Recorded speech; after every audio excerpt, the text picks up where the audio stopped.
Yeah.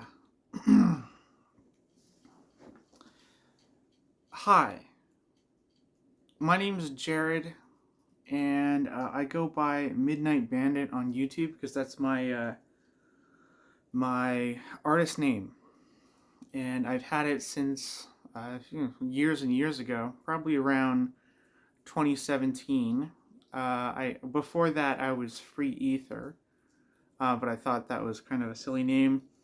Midnight Bandit's kind of a silly name too, but I've fallen in love with it. I found it on the Wu Tang name generator of all places. And if you know anything about that, you know that that's a classic kind of website. Uh, but anyhow, today I'm going to be talking a little bit about myself, what I hope to, do with my life, what I hope to bring forth, some of the challenges and fears I've faced and overcome, and essentially yeah, just a bit about me, perhaps things that other people may have not heard. Um, I have to come out and say that essentially I make music, but also I realize that I am a human being. I have to have a personality. It's not really an image, it's more like a story. It's my lived experience. So I grew up with mostly a single mom. My parents broke up. They were never married, but they broke up at around when I was 4. And then a lot of the time, my mom would be working all the time, trying to look after me and feed me and everything, clothe me. And my grandmother would look after me sometimes. Well, most of the time. And yeah, my mom ended up getting married, and but throughout my childhood there was a lot of things that I essentially I guess wished would have been a different way. I'm not going to get into it because I believe that it's better to be grateful, but um, I don't think there's been a moment in my life where I've felt that I haven't been in poverty. I moved from back and forth between my mom's house and my biological father's house, and he was looking after and is still basically part of a family of 4 kids and a mom. So we had about plus me and the boyfriends, we had about $100 a week to spend on groceries. So we really had to work hard to make things last. So and also I was living in a town where it didn't really affect me too much because I was a kid, but it was a very dangerous place. If you don't know or have never heard of Williams Lake, BC, it is a beautiful countryside kind of place. There's a stampede and everything like that, but it is a rough and tumble kind of cowboy town, and a lot of violent crime happens there.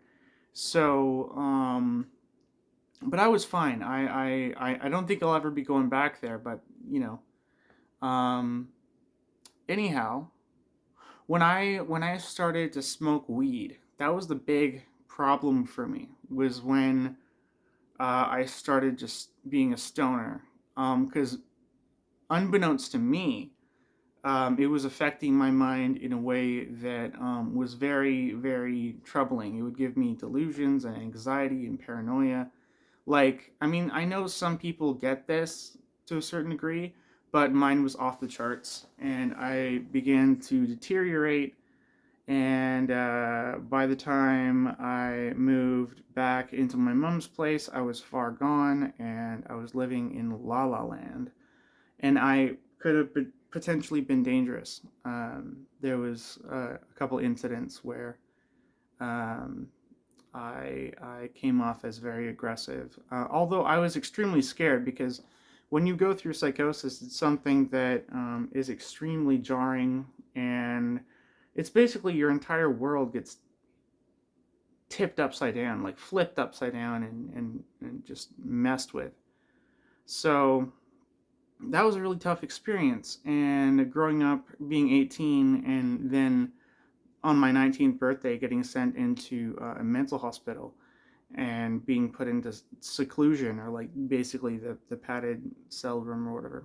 You know, that was a big hit on my self esteem, my self confidence, because essentially I was diagnosed as schizophrenic, and that was huge. And it wasn't just huge just because I was diagnosed it, but the actual illness took an extreme toll. I couldn't remember things for years in the past before that. I got put on these powerful antipsychotic medications. I was in a state for some time where I'd always have panic attacks. I'd be catatonic, and they couldn't get me to write my name on a piece of paper. I was so freaked out. So I lived in, group home after group home, and had horrible issues staying away from people who were not very good for me to be around, because I guess when I was a kid, I picked up this idea that I wasn't worth anything, because it's just being with a single mom. Her mind was elsewhere, and she was stressed out, and she tried her best, and she did a really great job considering things. So I absolutely adore both my parents, all my parents actually, all of them. So uh, essentially, oh, here's my cat, and um, yeah, I feel like I was getting somewhere with my recovery at that point. After a few years, I had met more people and more people. It's weird how, like, if you're an empathetic person, although turbulent, and you bend over backwards to be nice to other people because that's just your nature, you're going to end up finding people who are going to take advantage of that. And it's weird because, like, they just seem to come out of the woodwork. It's like that's all you see. But I learned later that that is just isn't the case. There's a lot more amazing people in the world than buttholes. So yeah, when I got to about 2014, I had another break. I had another psychotic break, and I lost all my belongings, and I became homeless and on the streets. I had nowhere to sleep. Um, I got kicked out of two homeless shelters, and I was just not in a good state. That I was around the worst types of people, and doing drugs, and just being in really dangerous situations. And I went all around the island and all the way over to Vancouver, and I was just a wreck. I was sunburnt, skinny as a rail, psychotic, and had no way of knowing even how deep I was in trouble and in danger. I was completely oblivious to what was going on because of the illness. And yeah, anyhow, I was able to finally get some help and get put back into hospital.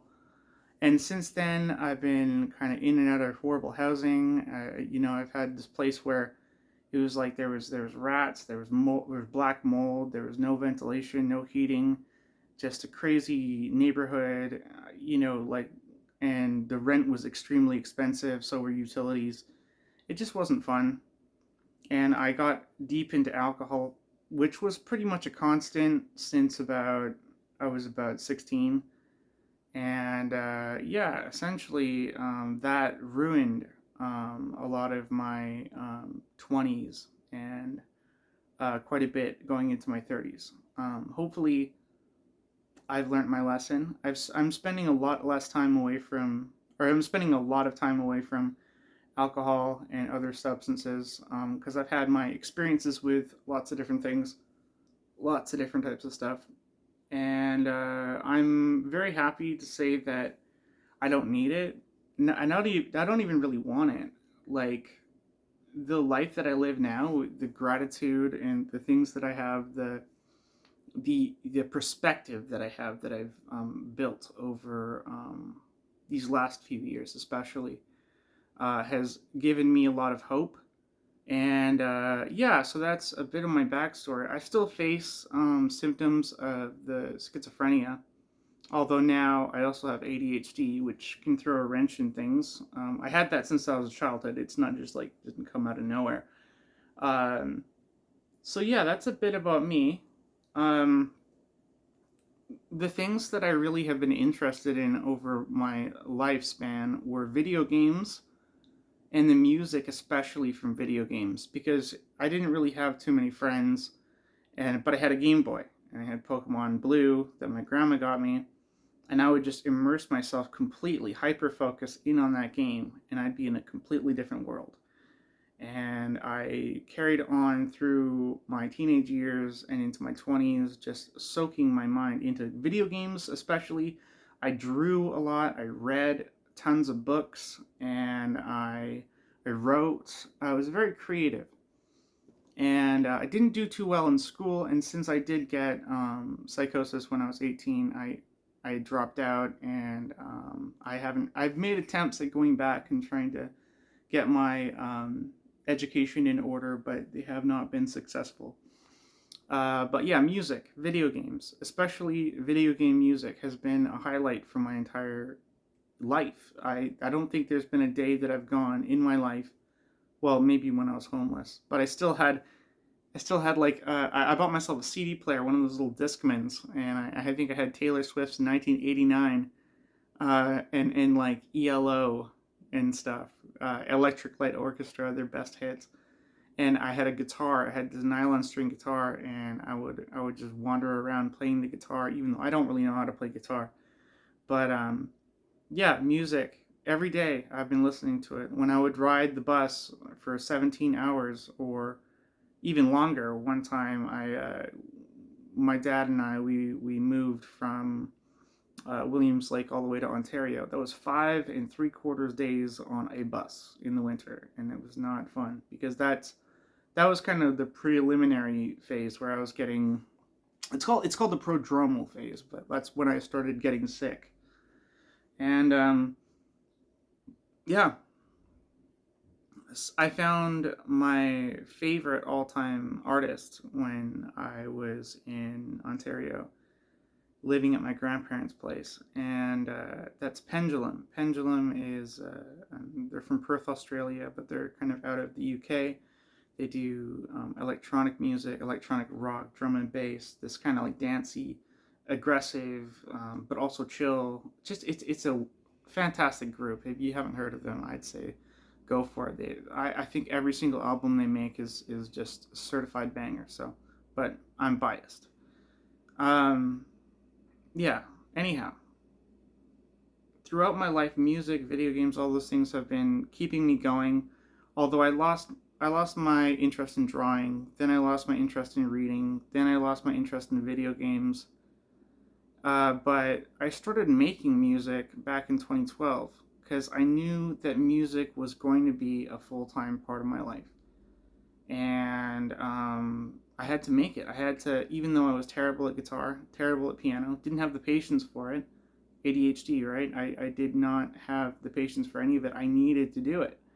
So when I learned that I could make beats on FL Studio or Fruity Loops, I dove headfirst into it. And since 2012, with the break when I was homeless in 2015 to 2014, um, after all that time, after in between 2012 and 2014, and after from 2016 on, I've been making almost like two, three, four, sometimes more songs every week, and I've been consistent. I haven't been looking up too much as far as tutorials. I've been kind of teaching myself, and I've had this like with that inferiority complex or whatever, or just like a low sense of self worth. I have mistakenly looked at all my music as being inferior in some way, but it makes me happy. It's weird, it's out there, but I'm hoping that if I can find people who like it, who are into it, then I can kind of live comfortably. I live on disability right now, and it does not even cut the mustard, even remotely. I have had trouble with employment for my entire life. Like, with my mental health uh, disorder, it's been really difficult to hold down work or even go out and apply for it. Even thinking about it makes me kind of like really upset or stressed out. I guess upset's a bit strong of a word, but I get really stressed out when I think about that. But I'm working on it. That's not something that's always going to be that way. Like, I'm working on it, and I'm trying to, mold my perspective or shift my perspective so that essentially I will be able to work and do it in a way that's manageable. And I want to be able to exercise, eat healthy. Like, these are all things that I'm working towards in my life, and I hope people can see that. But one of the things I've noticed is that when I just do it for myself, when I say to myself, am I noticing it? Am I noticing the change I'm putting forth in my life? Am I noticing the things that I'm learning? And am I congratulating myself for the things worthy of congratulation? And like, I am, but obviously everybody has ups and downs. One day you'll just feel out of it. I I have a lot of those days, and yeah, but I'm generally a pretty happy dude. Like, I'm optimistic. My values, the biggest value that I could ever have in my life is to make connections and to remove any unnecessary pain and suffering or harm from the world around you. Do not harm others or anything. And that's my mission, is if you can help someone, if you can lift someone up, if you can give to the world, everything you can, and make positive change shift for other people, unlock the doors in their minds, to being able to love themselves and love others, that would be my gift. I think that if I can do that, I would be fulfilled as a person. And you never know. I have blind spots. I might be doing that as we speak. Perhaps you are too. Perhaps every person that you come across, just by sharing your story or just by being candid, um, is making real positive shift. I wouldn't know this, but yeah.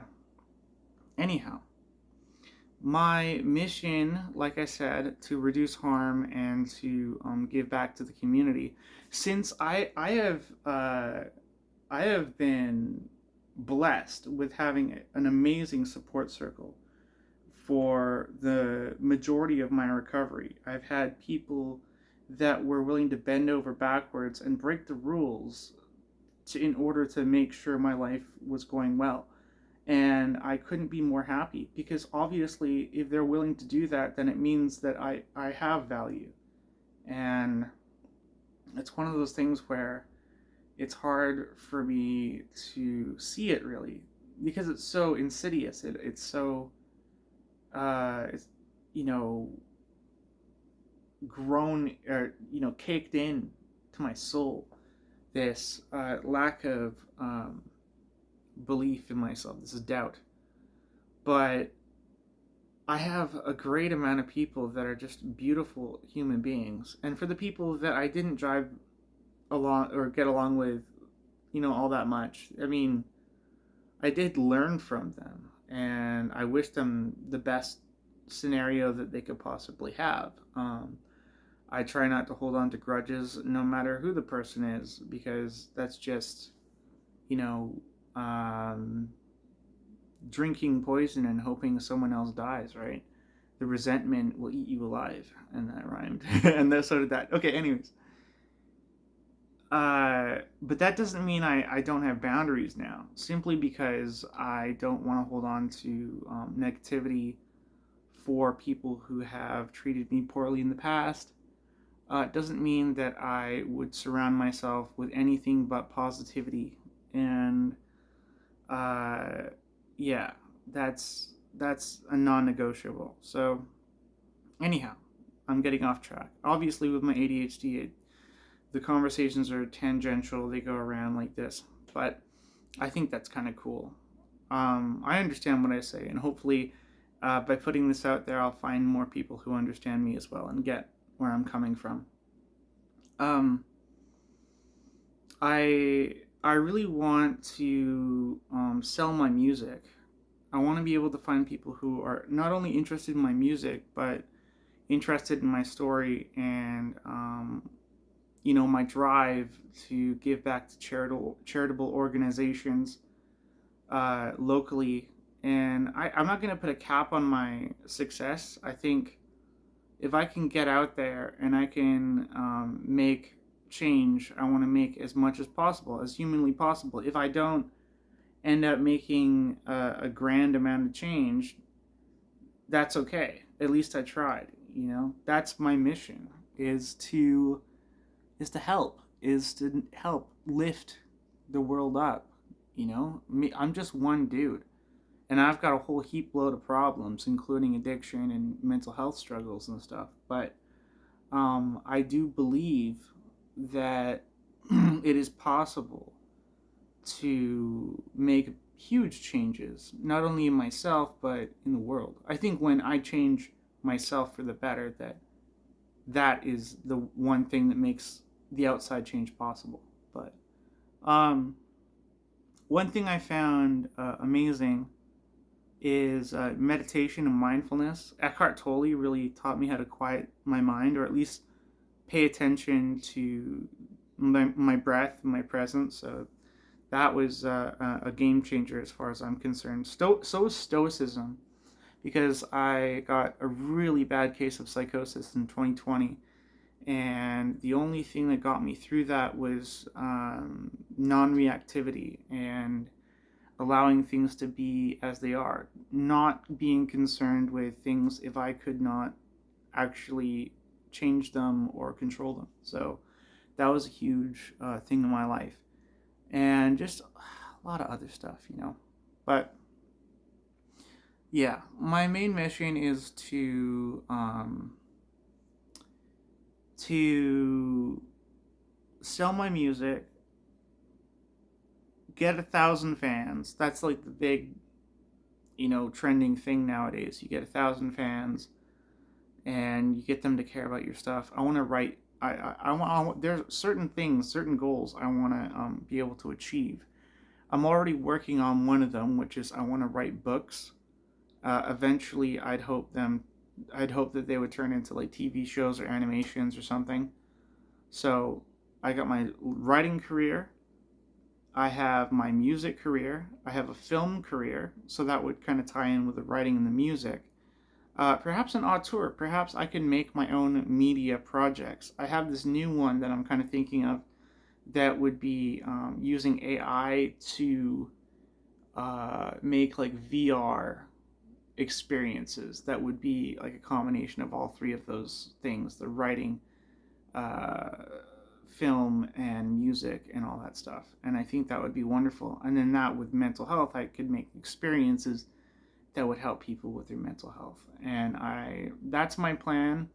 It's a lofty goal. I'm going to be doing delivery work as soon as I get my full license, and I hope that that would help pay for a decent amount of it. But if I can find people on the internet that believe in me, that see me as a real person, I'm not holding anything back, I'm not wearing a face, or a mask or a persona or whatever, and that I'm building momentum towards a life of philanthropy and a life of um, altruism, hopefully. And that sounds kind of silly, but that's my goal. Um, yeah, things that really bother me are people who are cruel for no reason. People who are manipulative and judge and want to keep everybody else around them down just so they feel superior. That's something that really irks me. and it's gotten in the way of me getting outside and doing things and having a life, because I know that there's people like that everywhere, and it really affects me. I think I'm very sensitive to that. But I'm working on it, because essentially I don't want to get in the way of my own uh, performance. I don't know, for lack of a better term. My prospects, my aspirations. I think that my potential, that's the word I was looking for. Uh, if I my potential is so great to help out the world, at least in my mind, that might be another delusion, but hey, what else is new?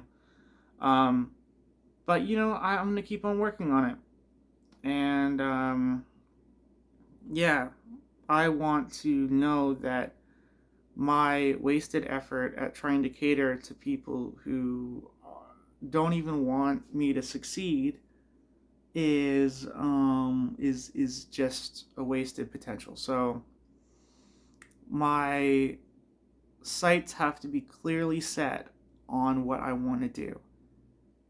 If you kind of Oh yeah, here's another thing. I really value my autonomy, and things that really bother me are people who try to control other people's autonomy, or try to manipulate them into following them or controlling them. Any kind of controlling behavior. That's what I don't like that. But and when people are mean to animals, children, women, men, just mean in general. If people are cruel for no good reason, I really don't like that. Anyways, now I'm rambling. I just wanted to talk a little bit about me, about my story. If you find that helps, you can share this video around. Maybe you might know someone that this might help. Um, Other than that, I'll leave you with this. If you're around people who constantly negatively talk about anybody else for no reason, no good reason, like even celebrities and stuff, pay attention to that. Always love yourself. Give yourself some slack. And yeah, let me know what you thought of this video in the comments. Let me know if you'd like to know more about me, or if you'd like to know more about my music. I'm willing to open up and talk about anything. I'm wishing everyone a wonderful day, and yeah, cheers.